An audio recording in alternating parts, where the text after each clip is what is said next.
What's up, guys? It's Kevin from Lean Iron. I'm shooting a video today about squatting. So, for those of you guys who follow my Facebook page, you've probably seen some of the different tools that I use to really dial in proper squatting technique.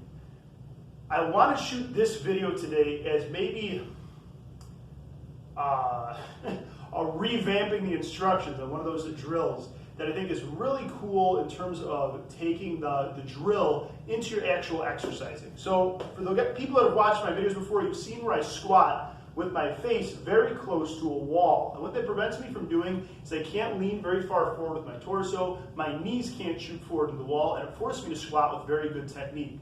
Builds a lot of balance, builds a very good muscle awareness, and it's really good for keeping your center of gravity directly over your feet, which is very important.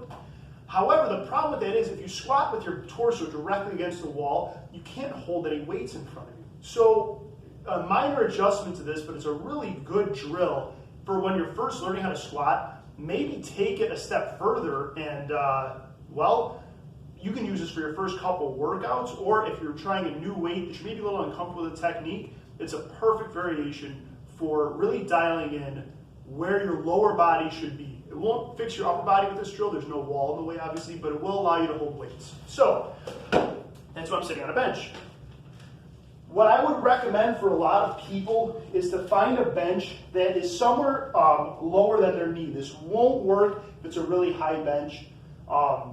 It'll make sense in just a second. We're going to pretend that it's just like that wall squat that I was doing, where I had to keep my torso here, but you'll notice, like I said, there's nothing here. So you kind of have to pretend like there's a wall, right? Like I covered in the video, you want to probably keep your toes maybe an inch or two off of the wall, or if you get very, very good, you can actually go directly up to that point where you're right on the wall. Whatever you guys do though, don't stick your feet underneath the bench.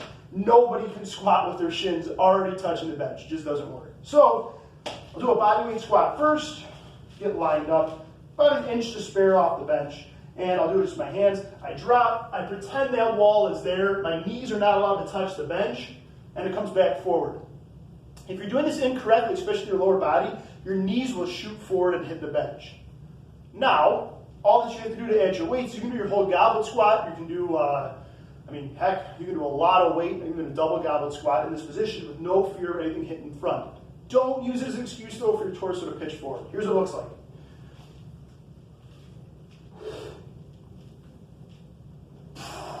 If you can make it where you're not touching the bench, scoot your feet forward a little. Let's see if I can make it.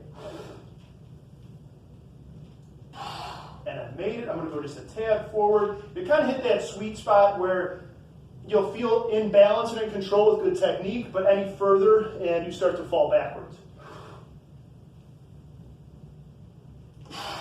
For me, that's right about there. I don't know if you guys saw in that last rep, my knees barely just kiss the fabric of the bench. That's perfect. That's that sweet spot. Your knees won't shoot forward and put a lot of shearing force on your knees. Your glutes, your hamstrings, and your quads are forced to do a lot of the driving. And if you can keep yourself honest and pretend that wall is still in front of you, your back won't get any real shearing force being pulled forward because your torso is vertical and you won't have that hunched over. I'm sure you guys have seen it in a gym before. Terrible squat technique that can result in injury. Try it out in your workouts, guys. See if you like it. If you have any questions or comments, leave them down below. I'll see you soon.